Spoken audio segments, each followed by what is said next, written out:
एक लॉयर एक औरत को मर्डर के चार्जेस से प्रोटेक्ट कर रहा है। इस मर्डर मिस्ट्री में कुछ ऐसी सिचुएशन आती है जिससे सब कुछ वो डाउट करता है।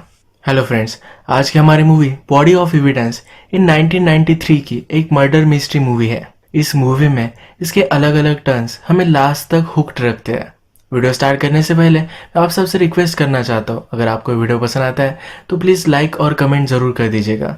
इससे चैनल को सपोर्ट मिलता है। अब बिना किसी देरी के वीडियो स्टार्ट करते हैं। मूवी स्टार्ट होती है और रात में एक आदमी मरकर पड़ा हुआ है, ये हम देख सकते हैं। वो उसकी खुद की इंटीमेट होने की टेप देख रहा था। सुबह होने पर ये मर्डर रिपोर्ट होता है। सब पुलिस वगैरह वह इन्वेस्टिगेशन करने के लिए पहुंचते हैं। थोड़ी देर में कोर्ट का अपॉइंटेड लॉयर भी वहां आता है। इसे फिर डॉक्टर से पता चलता है कि डेथ का रीजन हार्ट अटैक था। क्राइम सीन एक बेडरूम है। बेड को कफ किया गया था, इसके निशान वहां है। जिसका मर्डर हुआ है उसका नाम है एंड्रू मार्श। कल रात उसकी डेट थी।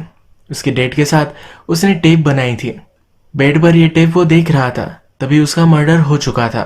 एंड्रू किसको डेट कर रहा था, इसकी इंफॉर्मेशन एंड्रू की सेक्रेटरी को होती है। सेक्रेटरी का नाम जोएना है। जोएना यहाँ आती है और कहती है कि एंड्रू की गर्लफ्रेंड ने उसे मार डाला। अब इस गर्लफ्रेंड का नाम रिबेका है। एंड्रू का फ्यूनरल जब चलता है तो वहाँ रिबेका भी है। सब लोग उसे ही दोषी मानते हैं, उसे घिनौनी नजरों से देखते हैं, क्योंकि एंड्रू और रिबेका में एक बड़ा सा एज डिफरेंस था।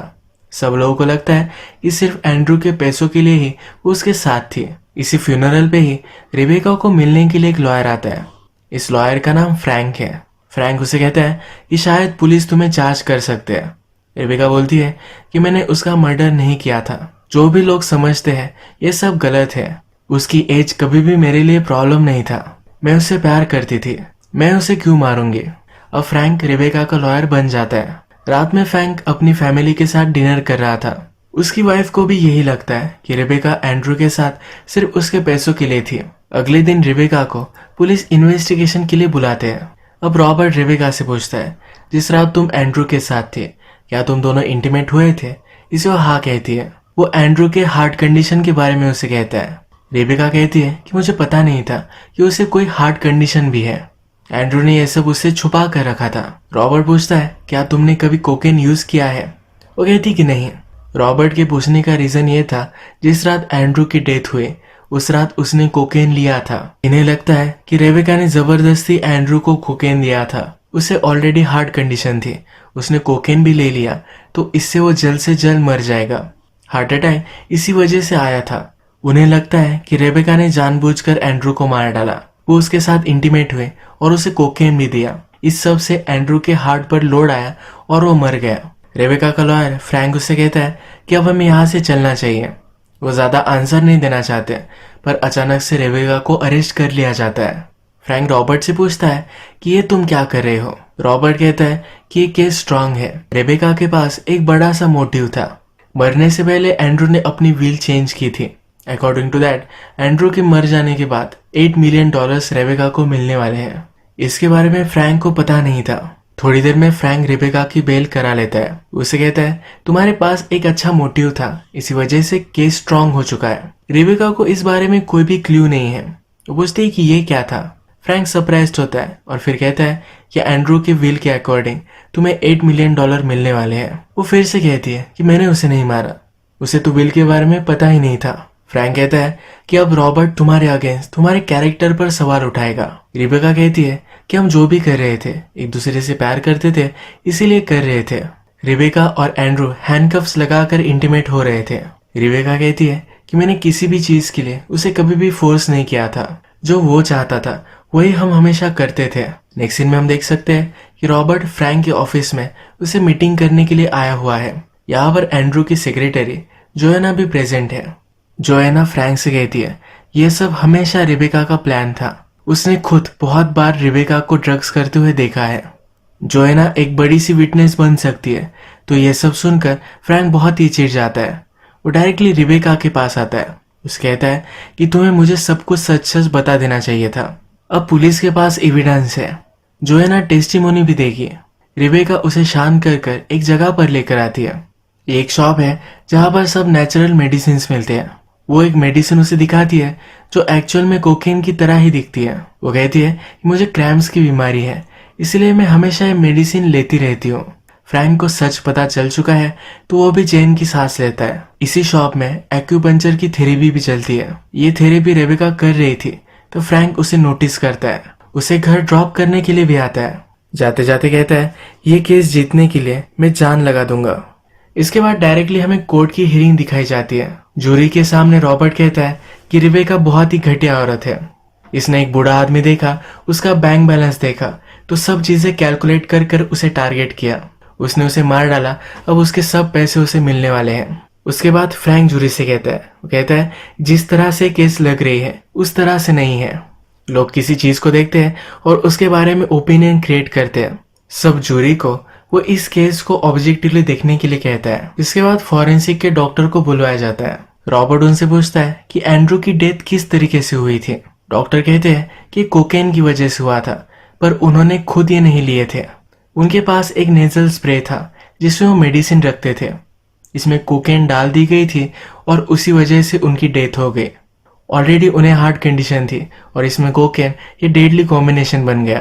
डॉक्टर कहते हैं कि जब एंड्रू की डेथ हुई तब उसके हाथ में हथकड़ियां थी। इसमें फ्रैंक ऑब्जेक्शन लेता है। वो कहता है कि एंड्रू के हाथ पर मार्क्स थे, ये मार्क्स पहले की भी हो सकते हैं। इसके बाद फॉरेंसिक डॉक्टर वहां से चले जाते हैं। इसके बाद कोर्ट में एंड्रू के पर्सनल डॉक्टर को बुलाया जाता है। रॉबर्ट इस डॉक्टर से एक इंसिडेंट के बारे में पूछता है। एक बार एंड्रू ने ट्राई करने के लिए कोकेन लिया था, उस वक्त उसे बहुत तकलीफ हुई थी, ये मरते मरते बचा था। ये सब चीज डॉक्टर कोर्ट को बताते हैं। रॉबर्ट यह इंस्टैब्लिश करता है अगर कोकेन एंड्रू के लिए इतना खतरनाक था तो कभी भी अपनी लाइफ में फिर से लेने का वो नहीं सोचेगा। वो सबको बताता है कि जबरदस्ती उसे कोकेन दिया गया और उसकी डेथ हो गई। इसके बाद कोर्ट में जोएना को बुलाया जाता है। रॉबर्ट उससे क्वेश्चन पूछता है तो जोएना कहती है कि एंड्रू मरने से पहले वरीड था। जिस तरीके से उसकी और रेबेका की रिलेशनशिप चल रही है, इसका स्ट्रेस उसे आ रहा था। वो जब इंटीमेट होते थे तो एक दूसरे के साथ गेम्स खेलते थे, इससे एंड्रू के हार्ट पर लोड आता था। इसके बाद फिर जोएना से फ्रैंक क्वेश्चन पूछता है। वो फिर पूछता है कि तुम्हारी और एंड्रू की रिलेशनशिप किस तरह की थी। जोएना कहती है हमारी प्रोफेशनल रिलेशनशिप थी, पर वो 6 साल से उसके साथ काम करती थी तो कभी कभी ये बात करते थे। फ्रैंक फिर कहता है कि रेबेका एक नई सिटी में जाने वाली थी, एक दूसरे से प्यार करते थे तो शायद इस बात का उसे स्ट्रेस आया था। फ्रैंक यहाँ प्रूव करना चाहता है काम का लोड, रेबेका के जाने का दुख, ये सब एंड्रू के लिए ज्यादा हो गया, इसी वजह से शायद उसे हार्ट अटैक आया। फ्रैंक के पास जोएना के खिलाफ कुछ रिपोर्ट्स है, ये कोर्ट में दिखाता है जिससे प्रूव होता है कि जोएना एक ड्रग एडिक्ट थी। वो जोएना से पूछता है कि क्या तुमने अपने बॉस को ये ड्रग सप्लाई किए थे। जोएना अब जो भी कहेगी ये इतना ज्यादा होल्ड नहीं करेगा। रेबेका के खिलाफ अब ज्यादा कुछ वो नहीं बोल सकती। आज की हियरिंग बहुत ही अच्छी गई। रेबेका और फ्रैंक फिर सेलिब्रेट करने के लिए आते हैं। फ्रैंक रेबेका से पूछता है कि जब तुम पहली बार एंड्रू से मिली थी तो तुम्हें वो अच्छा कैसे लगा था। रेबेका कहती है कि मैं पूरे रूम को देखती हूँ, वहां मुझे जो अच्छा लगता है उसे मैं चूज कर लेती हूँ। एंड्रू के साथ भी ऐसा ही हुआ था। फ्रैंक फिर रेबेका को इस रूम को देखने के लिए भी कहता है। वो सब आदमियों पर नजर डालती है। फ्रैंक उससे पूछता है कि तुम्हें कौन पसंद आया, पर वो उसे बताना नहीं चाहती। यहाँ पर हम देख सकते हैं एक दूसरे के साथ ये फ्लर्ट कर रहे थे। फ्रैंक रेबेका को घर छोड़ने के लिए आया। रेबेका डायरेक्टली उसे पूछ लेती है, कहती है क्या तुम सोच रहे हो कि अगर हम इंटीमेट हुए तो ये कैसा रहेगा। फ्रैंक कहता है कि मैं तुम्हारा लॉयर हूँ, ये गलत होगा। यहाँ से वो निकल गया पर गाड़ी उसने स्टार्ट नहीं की। वो रेबेका के घर को ही देखता रहा। उसने देखा तो रेबेका ने अपना डोर ओपन रखा है, अपना माइंड चेंज कर लिया और घर में वो पहुंच गया। इसके बाद ये करीब आकर इंटीमेट हो गए। रेबेका जिसके साथ भी इंटीमेट होती है तो उसके साथ गेम खेलती है। इसी तरीके से वो फ्रैंक के साथ भी खेलती है। इस वजह से फ्रैंक के बॉडी पर पूरे मार्क्स आ गए थे। ये वो अगले दिन शावर लेते हुए नोटिस करता है। उसकी वाइफ भी आसपास थी तो ये देखकर वो डर गया, अपने आप को उसने कवर कर लिया। इसके बाद फिर से हमें कोर्ट दिखाया जाता है। इसमें रॉबर्ट एंड्रू के डॉक्टर से ही अब बात कर रहा है। उसे पूछता है कि रेबेका और एंड्रू ये दोनों तुम्हारे पेशेंट हैं, या कभी रेबेका ने एंड्रू के बारे में तुमसे पूछा था। डॉक्टर कहते हैं कि हाँ, एंड्रू अमीर था और हमारे सोशल पेजेस भी वो था। यहाँ पर वो कहना चाहता है कि रेबेका को एंड्रू के हार्ट कंडीशन के बारे में पता था। इसके बाद फ्रैंक डॉक्टर से क्वेश्चन पूछता है। वो पूछता है क्या कभी रिबेका के साथ तुम्हारी कुछ रिलेशनशिप थी? वो सबको कहता है कि रिबेका और डॉक्टर एक दूसरे को डेट कर रहे थे। जब रिबेका ने डॉक्टर से ब्रेकअप किया तो वो बहुत ही अपसेट हो चुका था। उसने उसे धमकी भी दी थी। उसने कहा था कि तुम्हारी लाइफ में डिस्ट्रॉय कर दूंगा। और फ्रैंक कहता है कि यही करने की कोशिश डॉक्टर कर रहा है। आज की हियरिंग भी बहुत अच्छी गई। रेबेका बहुत ही खुश है तो फ्रैंक और वो पार्किंग में ही इंटीमेट हो जाते हैं। इसके बाद नेक्स्ट हियरिंग में हम देख सकते हैं कि रॉबर्ट ने एक नया विटनेस लाया हुआ है। इस विटनेस के बारे में फ्रैंक को नहीं पता था। इसे वो ऑब्जेक्शन लेता है पर जज मानती नहीं। अब ये विटनेस टेस्टिमोनी दे सकता है। इस विटनेस का नाम जेफरी है। जेफरी और रिबेका की भी एक दूसरे के साथ रिलेशनशिप थी। इसके बारे में रॉबर्ट क्वेश्चन पूछता है। जेफरी कहता है कि रिबेका के साथ उसकी रिलेशनशिप बहुत ही इंटेंस थी। जब भी ये इंटीमेट होते थे तो रिबेका हमेशा उसे पुश करती थी। रिबेका के पैशन को कभी भी मैच नहीं कर पाता था। जेफरी का भी एज ज्यादा है और उसे भी हार्ट कंडीशन थी तो उसके हार्ट पर भी लोड आना स्टार्ट हो गया था। उसने फिर अपने हार्ट की सर्जरी की तो उसके बाद रिबेका उसे छोड़कर चली गई। वो कहता है कि रिबेका को हमेशा कंट्रोल में रहना अच्छा लगता है। इस टेस्टिमोनी की वजह से रिबेका के लिए केस हार्ड हो चुका है। अब सब लोग समझते हैं कि हर बूढ़े आदमी को रिबेका फंसाती है, उसे मारने का प्लान बनाती है जिससे उसे सब कुछ प्रॉपर्टी वगैरह मिल जाए। कोर्ट होने के बाद जब फ्रैंक रिबेका से बात करता है तो बहुत ही गुस्सा है। वो कहता है कि तुम्हें मुझे ये सब बात बतानी चाहिए थी। उस पर शक करने लग गया है। वो कहता है कि तुम्हारा टाइप ही अलग है। उसे अपनी गलती का भी रियलाइजेशन होता है। वो कहता है हम दोनों में कोई भी रिलेशनशिप अब नहीं रह सकती। इस सब सिचुएशन को प्रोफेशनल रखना चाहता है। जब रात में फ्रैंक अपनी वाइफ से मिलने के लिए आता है तो उसकी वाइफ उस पर चिड़ी हुई है। फ्रैंक उससे पूछता है कि क्या हुआ तो कहती है कि लोग बातें करने लग गए हैं। ये टाउन स्मॉल है और रिबेका के घर के सामने हमेशा फ्रैंक की गाड़ी दिखती है। आज रिबेका का फ्रैंक के लिए कॉल भी आया था। इससे फ्रैंक की वाइफ को शक चला गया है और उस पर वो नाराज है।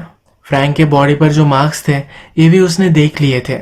उसे कन्फ्रंट कर कर कहती है कि तुम ऐसा कर कैसे सकते हो। फ्रैंक एडमिट कर लेता है और उसे सॉरी कहता है। उसकी वाइफ गुस्सा है और वहां से वो चली जाती है। रेबेका की वजह से उसके मैरिज में प्रॉब्लम आ गया।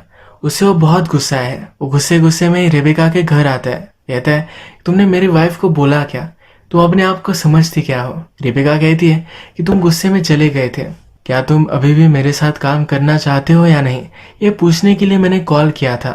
फ्रैंक उस पर अभी भी बिलीव नहीं करता।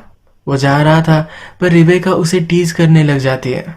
ये दोनों फिर इंटीमेट होते हैं। इंटीमेट होते वक्त रिबेका फ्रैंक के हाथ हथकड़ियों से बांधने वाली थी पर फ्रैंक ने ऐसा नहीं होने दिया। इस बार रिबेका के ही हाथ उसने बांध दिए। इसके बाद नेक्स्ट सीन में हम देखते हैं कि फ्रैंक का कली सब एविडेंस को जांच रहा था। इसमें उन्हें एक वीडियो टेप मिली जिसमें दिख रहा है कि जोएना के साथ एंड्रू इंटीमेट हो रहा है। जोएना ने कहा था कि एंड्रू और उसकी रिलेशनशिप स्ट्रिक्टली प्रोफेशनल है। इसके बाद ये प्रूव हो सकता है कि जोएना के पास भी एक मोटिव था। अगली हियरिंग में फ्रैंक जोएना से क्वेश्चन पूछता है, इतने साल तुमने एंड्रू के लिए काम किया था, उसने अपनी विल में $250K तुम्हारे नाम किए थे। जब रेबेका से वो मिला तो उसने विल चेंज कर दी। इस सब से तुम्हें किस तरह से फील हो रहा था। जोएना कहती है कि इससे मुझे ज्यादा कुछ फर्क नहीं पड़ा। फ्रैंक को जोएना और एंड्रू के बारे में जो भी पता चला है ये सब कुछ वो कोर्ट को बता देता है। वो आर्ग्यूमेंट करता है कि जब जोएना ने रेबेका और एंड्रू को एक साथ देखा तो जेलस हो गई थी। उसने फिर एंड्रू को मार डाला और रेबेका को फ्रेम करने की कोशिश की।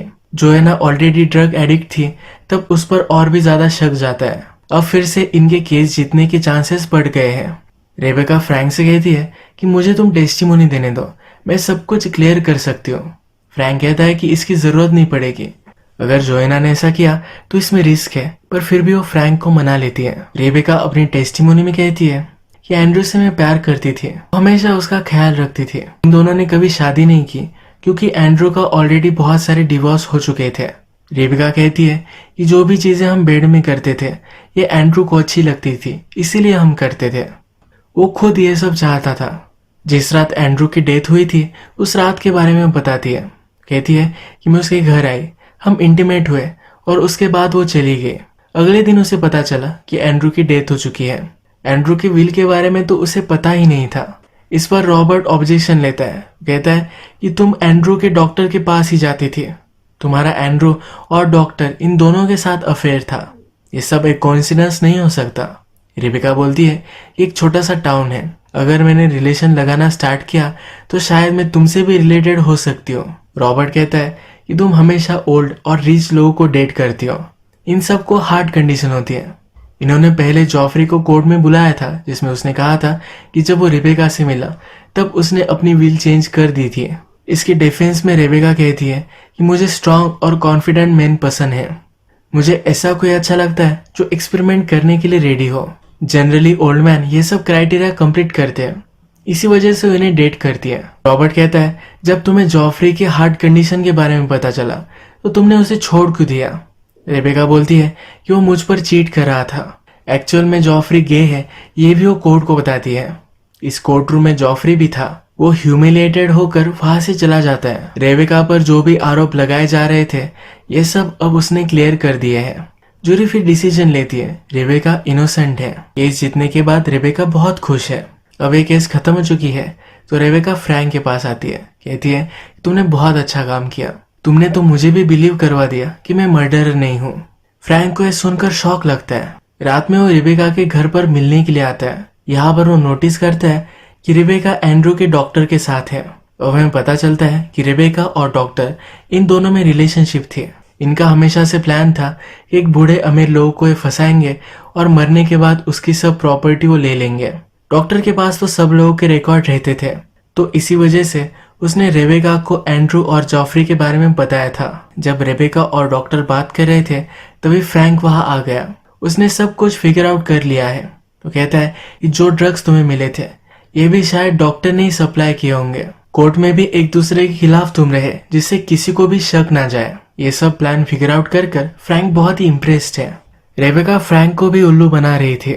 डॉक्टर को फ्रैंक और रेबेका के बारे में नहीं पता था और उसे रियलाइज होता है कि रेबेका सिर्फ उसे यूज कर रही थी। ये सब जानकर वो डिस्टर्ब हो जाता है, रेबेका से मार डालना चाहता है। रेबेका को मार रहा था तो फ्रैंक और उसमें फाइट होती है। फाइनली रेबेका पर गोली चलाकर उसे मार ही डालता है। बाद में सब पुलिस वगैरह आते हैं और डॉक्टर को अरेस्ट करते हैं। यहाँ पर रॉबर्ट भी है।